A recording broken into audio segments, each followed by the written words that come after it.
तृतीय स्कंद के अभी तक 17वें अध्याय में हमने जाना कि दीति के गर्भ से दो महान राक्षस पैदा होते हैं, हिरण्यकशिपु और हिरण्याक्ष। वे दोनों भाई आपस में बड़ा प्रेम रखते थे। हिरण्याक्ष हाथ में गदा लिए भांति भांति के शस्त्र अस्त्र धारण करके समुद्र में घूमता रहता है और अपना प्रतिपक्षी न पाकर वह वरुण के पास पहुंचता है और उसे युद्ध करने की आज्ञा देता है। आज हम जानेंगे 18वां अध्याय हिरण्याक्ष के साथ है वराह भगवान का युद्ध। श्री मैत्रेय जी कहते हैं, तात वरुण जी की यह बात सुनकर वह मद उन्मत्त दत्ते बड़ा प्रसन्न हुआ।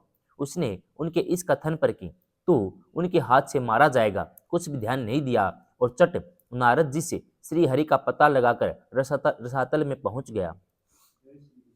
वहां उसने विश्व विजयी वराह भगवान को अपनी दाढ़ों की नोक पर पृथ्वी को ऊपर की ओर ले जाते हुए देखा। वे अपने लाल लाल चमकीले नेत्रों से उसके तेज को हरे लेते थे। उसे देखकर वह खिलखिलाकर हंस पड़ा और बोला, अरे यह जंगली पशु यहाँ जल में कैसे आया?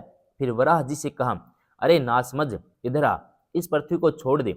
इस विश्व विधाता ब्रह्मा जी ने हमें रसातल वासियों के हवाले कर दिया है।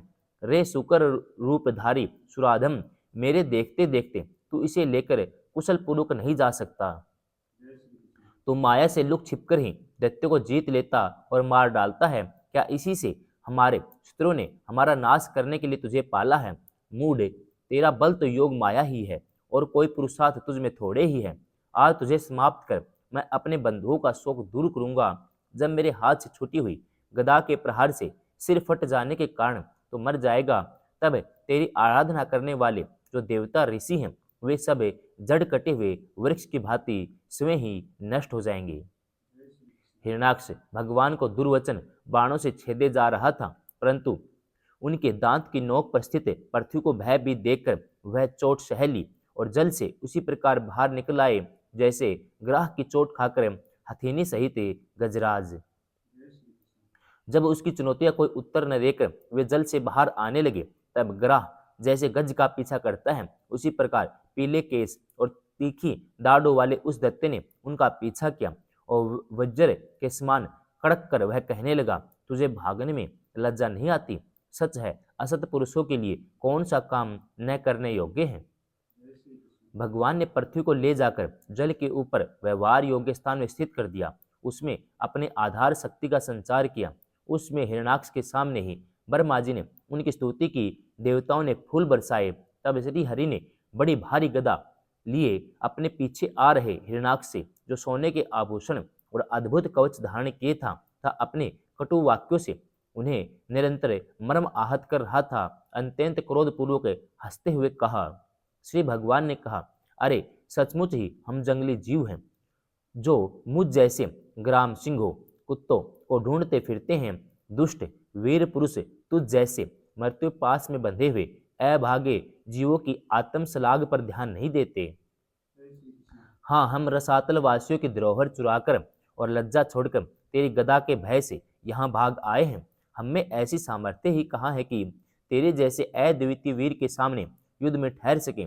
फिर भी हम जैसे तैसे तेरे सामने खड़े हैं। तुझ जैसे बलवानों से वैर बांधकर हम जा भी कहाँ सकते हैं। तू पैदल वीरों का सरदार है, इसलिए अब निशंक होकर उधेड़ बुन छोड़कर हमारा अनिष्ट करने का प्रयत्न कर और हमें मारकर अपने भाई बंधुओं के आंसू पोंछे। अब इसमें देर न कर। जो अपनी प्रतिज्ञा का पालन नहीं करता वह असभ्य है, भले आदमियों में बैठने का लायक नहीं है। मैत्रेय जी कहते हैं, विदुर जी, जब भगवान ने रोष से उस दैत्य का इस प्रकार खूब उपहास और तिरस्कार किया, तब वह पकड़कर खिलाए जाते हुए सर्प के समान क्रोध से तिलमिला उठा। वह खींचकर लंबी लंबी सांसें लेने लगा। उसकी इंद्रियां क्रोध से शुद्ध हो उठी। उस दुष्ट दैत्य ने बड़े वेग से लपककर भगवान पर गदा का प्रहार किया, किंतु भगवान ने अपनी छाती पर चलाई हुई शत्रु की गदा के प्रहार को कुछ टेढ़े होकर बचा लिया, ठीक वैसे ही जैसे योग सिद्ध पुरुष मृत्यु के आक्रमण से अपने आप को बचा लेता है। फिर जब वह क्रोध से होठ चबाता अपनी गदा लेकर बार बार घुमाने लगा, तब श्रीहरि कुपित होकर बड़े वेग से उसकी ओर झपटे। सौम्य स्वभाव विदुर जी, जब प्रभु ने शत्रु की दाईं बोह पर गदा की चोट की, किंतु गदा युद्ध में कुशल हिरण्याक्ष ने उसे बीच में ही अपनी गदा पर ले लिया। इस प्रकार श्री हरि और हिरणाक्ष एक दूसरे को जीतने की इच्छा से अत्यंत क्रुद्ध होकर आपस में अपनी भारी गदाओं से प्रहार करने लगे। उस समय उन दोनों में से जीतने की होड़ लग गई। दोनों के ही अंग गदाओं की चोटों से घायल हो गए थे। अपने अंगों के घाव से बहने वाले रुधिर की गंध से दोनों का ही क्रोध बढ़ रहा था। वे दोनों ही तरह तरह के पैंतरे बदल रहे थे। इस प्रकार गौ के लिए आपस में लड़ने वाले दो सांडों के समान उन दोनों में एक दूसरे को जीतने की इच्छा से बड़ा भयंकर युद्ध हुआ। विदुर जी, जब इस प्रकार हिरणाक्ष और माया से वराह रूप धारण करने वाले भगवान यज्ञ मूर्ति पृथ्वी के लिए द्वेष बांध कर युद्ध करने लगे, तब उसे देखने के लिए वह ऋषियों के सहित ब्रह्मा जी आए। वे हजारों ऋषियों से घिरे हुए थे। जब उन्होंने देखा कि वह दैत्य बड़ा सूरवीर है, उसमें भय का नाम नहीं है, वह मुकाबला करने में भी समर्थ है, उसके पराक्रम को चूर्ण करना बड़ा कठिन काम है, तब वे भगवान आदि शुक्र रूप नारायण से इस प्रकार कहने लगे। श्री ब्रह्मा जी ने कहा, देव, मुझसे वर पाकर यह दुष्ट दैत्य बड़ा प्रबल हो गया है। इसमें वह आपके चरणों की शरण में रहने वाले देवताओं, ब्राह्मणों, गौओं, अन्य निरपराध जीवों को बहुत ही हानि पहुंचाने वाला, दुखदायी और भयप्रद हो रहा है। इसकी जोड़ का और कोई योद्धा नहीं है, इसलिए यह महाकंटक अपना मुकाबला करने वाले वीर की खोज में समस्त लोकों में घूम रहा है। यह दुष्ट बड़ा ही मायावी, घमंडी और निरंकुश है। बच्चा जिस प्रकार क्रुद्ध हुए सांप से खेलता है, वैसे ही आप इससे खिलवाड़ न करें। देव, अच्युत, जब तक यह दारुण दैत्य अपनी बलवृद्धि की वेला को पाकर प्रबल हो, उसे पहले पहले ही आप अपनी योग माया को स्वीकार करके इस पापी को मार डालिए। प्रभो, देखिए, लोगों का संहार करने वाली संध्या की भयंकर वेला आना ही चाहती है। सर्व आत्मन, आप उससे पहले ही इस असुर को मारकर देवताओं को विजय प्रदान कीजिए।